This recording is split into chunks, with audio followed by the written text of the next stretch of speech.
Hello YouTube Shroomies. We are on episode 5 and today is day 3 server wise for this account. It's about one day and 10 hours in.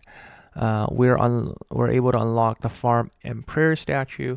Before going to bed, I was able to just get a couple of quick fertilizers in and got one level, and I'll prioritize the greenhouse, and after the greenhouse I want to prioritize my lawnmower because at the very beginning it's all about leveling up as quickly as possible with your farm, be able to unlock all the plots to maximize your fruit offering production. And basically the way you want to do that is a lawnmower increases your growth speed, and your greenhouse also does the same. Now remember, you can only be 2 levels higher than the lowest level of your lowest building. So at this point I can upgrade my greenhouse one more time before I have to upgrade my other 2. So I will probably get this to level 2 and then I'll start upgrading my lawnmower. Or actually maybe probably make more sense to do lawnmower and then greenhouse and lawnmower, then do my scarecrow. Just so that I always prioritize growth speed. The faster you grow, the faster you get experience, the faster you level up. Don't worry about your fruit multiplier first. Prioritize your scarecrow after you unlocked all of your plots, because then at that point, you want better return. Because eventually, when you're full, you might start running out of seeds if you're not just if you're playing like all the time. You have 3 types of seeds that you can grow. You get free basic seed every single day, and this goes up with your farm manor level. But you can also have, I think there was 1 star array card that can give you 1 extra each day. You can also just get from parking rewards. I'll show you that once parking becomes available.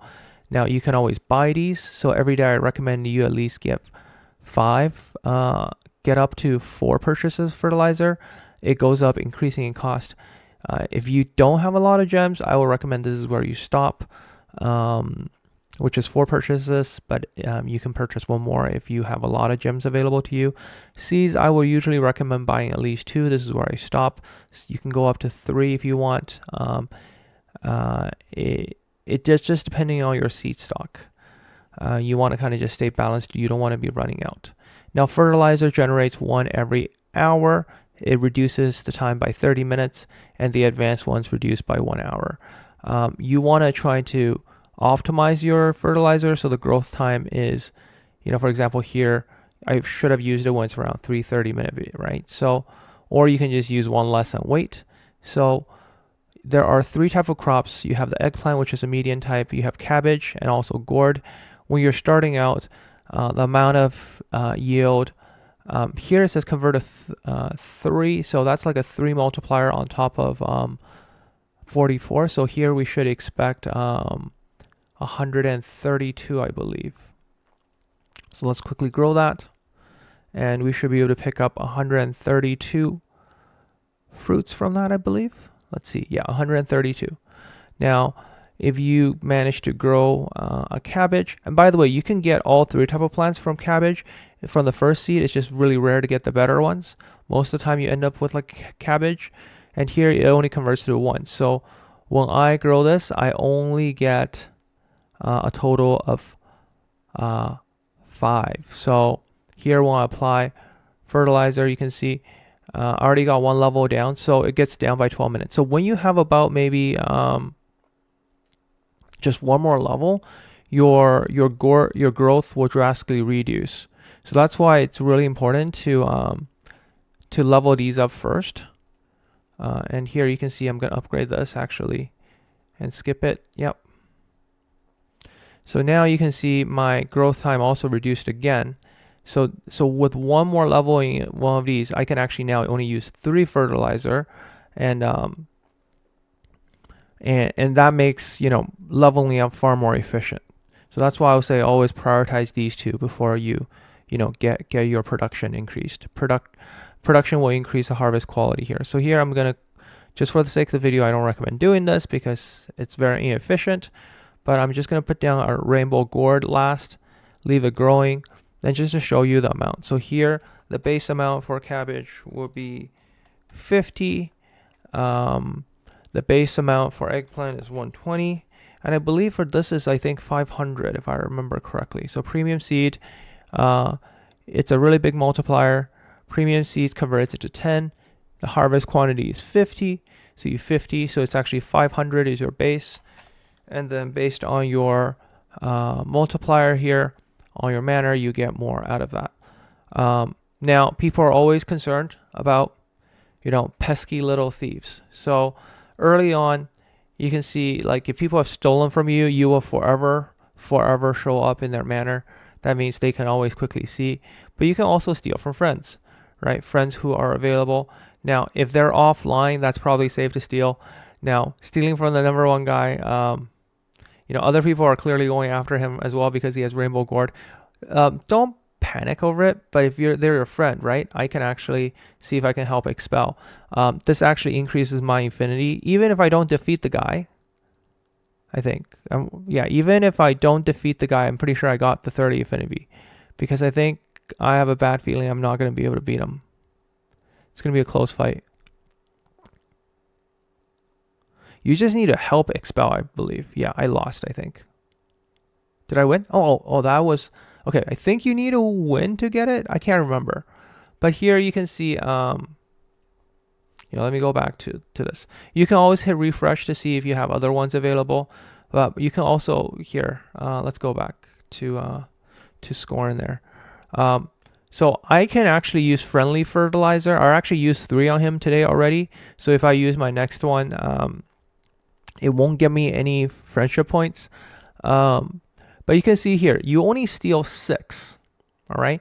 Now, this is based on his multiplier, and I basically get multiplied that by 10. So if you think about it, I'm really only stealing 10% of his production. So if I steal his cabbage, I'm getting 5, a base of 5. He's already level 2, so that's why he's 10% more. Actually, no, more than that. He's got this one up as well for 20. So stealing from him actually gives you more than other people, I believe. But it really just takes 1 count away from his base unit. So his base production is 50, right? So it's taking away like a tiny bit out of that that base 50. So he's going to be harvesting, I think, 450, I believe, or like the stealed quantity is minus off their base amount. So this was like, so 50. So it's really, really small amount. So people shouldn't have to worry about it. Now, of course, it takes 15 minutes to steal gourd, making you more vulnerable to getting, knocked back, harder to steal. Eggplant takes 10 minutes to steal, and cabbage takes 5 minutes to steal. Early on, especially if you're new to the game, when you see it, it's annoying. Especially they're ready to collect the. They can't collect it until I'm done stealing, which is really annoying. And you can always request for help. So if you see someone that's stealing, you can always just put request for help if you can't beat them in your family in the world. But if they're offline, they grab something from you.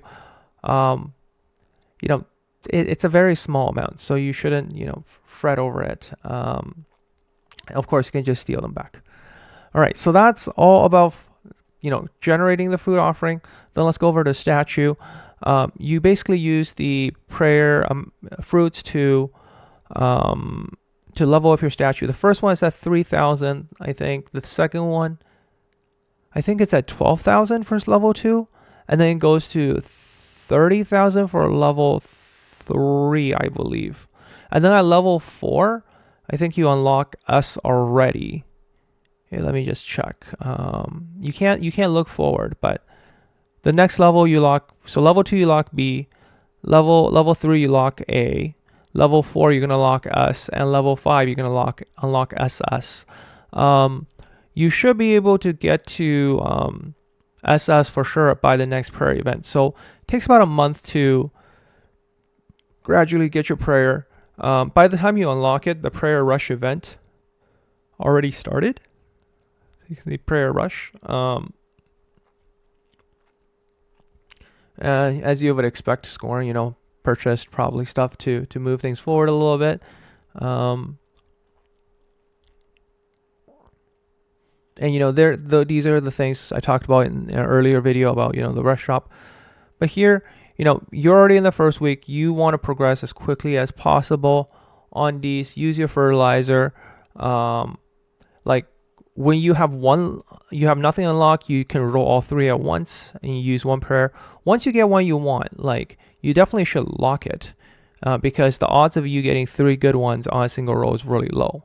So once you lock it, yes, it increases the cost, but the odds of getting something, it's much better. So here I have, this is just for demonstration purposes. If I lock one more, it goes up to 600. If I lock one more, it goes actually up to 900 and 1200 for if you have 4 locked. Now, it's a really bad idea to be rolling when you have so little fruits, because you can't stop at a point that's actually helpful. For me, I actually had like global attack, and skill damage, which is exactly what I need for mages. Early on, like late game, people say, oh, go for all attack. You can actually go for attack and boss damage to work on bosses. It really depends on what you're missing, right? Early on, you're missing so much stats, so much different content. Picking up even global stats is useful. Just like even this is still more useful than what I had earlier, right? I don't want counter here. I don't want, POW damage here. But even having global defense is going to help me in all sorts of content by making me survive a little bit better. Now, once you have a lot of fruits, of course, you can set up the auto pray. If you pick none here, it will just only stop on global attack. If you have 2 stats, it will, stop when that criteria is met. Very similar to how gear rolling works. So that's all about it for statue. Here on the screen, you can see, the top priority of choices. But early on, I will even say, any of the global stats will be helpful because you benefit from global attack, defense, HP regardless. Later on in the game, this is kind of where is the top priority pick. Skill damage is almost equal to attack, but it's a lot more notable for archers to pick anything other than combo damage or losing out. Same with warriors for counter damage. All right, so this is kind of your overview. Make sure by this point in the game you are working on your dormitory, and you should be replacing players who are perhaps a little bit, for example, Knife is not progressing far along. This increases the amount of offline loot. Here you can see I'm online already at 52. This is at 86. On the main account, that's like 1,000 something per minute. Really, it's more about progressing further along, and see what you can, right? Like, let's see. Moist has got him. You can check in rank, right? So if I'm ranked around 30-ish, I can probably, people are probably going to be like, pick 4 times the number, because everybody else stronger than you probably will try to grab someone here, right? Oh, Lux doesn't have employer, so here's the opportunity for me to maybe trade up. I'll get rid of Knife, and maybe I'll try to capture Lux here. And keep note of the fact that you are going to be at a debuff if the enemy doesn't have a lot of retainers. For every difference in retainer, you're reduced 10% attack, defense, POW damage, and all of that against the other player. So you have a debuff when you fight. But looks like I'm going to win this one. So I'm now able to capture Lux. Now, Lux actually doesn't lose anything by me being their retainer. So if you're captured by someone, while you can, try to escape, and then request for people to free you, I think it's more of a pride thing. Don't do that because it just reduces somebody else's income. Just go capture somebody else, right? Like with Manor, yes, it can get annoying. So do ask people to bonk people out of your spot if they're in your way. And this is also a part where I talk about, fertilizer. You can see the first video got me 3, the second video gave me 4. With increased video watching, this goes all the way up to 20, if not more. And that's why I say, unlock your ads, save your pain. There's everywhere there's ads to be watched. Now, if you have the time to watch those ads, don't pay the $10 and watch those ads, right? They got to get their revenue somehow. So with that, I hope that covers. Maybe a final tip before we go off is, you can see here, I actually ended up saving a lot of lamps, partially because I was sleeping, But I was also waiting for me to get to the next lamp level. So sometimes if you're progressing well and you don't need those extra gear, I highly recommend that you save a little bit of lamp before you start rolling again, because you're going to be rolling at a higher grade, getting better yields as well. All right, I hope you enjoyed the video, and now I'll be rolling a lot, and I'll give you another update probably when the next piece of content unlock, which will be, I think, the mounts, right? So tomorrow we get our mounts, and that's when all these gems saved. You want to be able to at least get one mount going, or I would say actually wait until Mount Rush at this point. If you're stable and you're progressing, do want to save that for Mount Rush. I think you need at least 3,200, or is it 1,600? I forget. We'll find out on day 9 how many you need to complete all 4 rounds. It's not a lot, so do start saving up your gem. And this is why I say being part of a big family helps. Make sure you always check the gift box. You can see overnight like a lot of achievements are made by my family members, and this is how you quickly pick up a lot of gems, right? All right, I'll catch you guys in the next one. Gandolf out.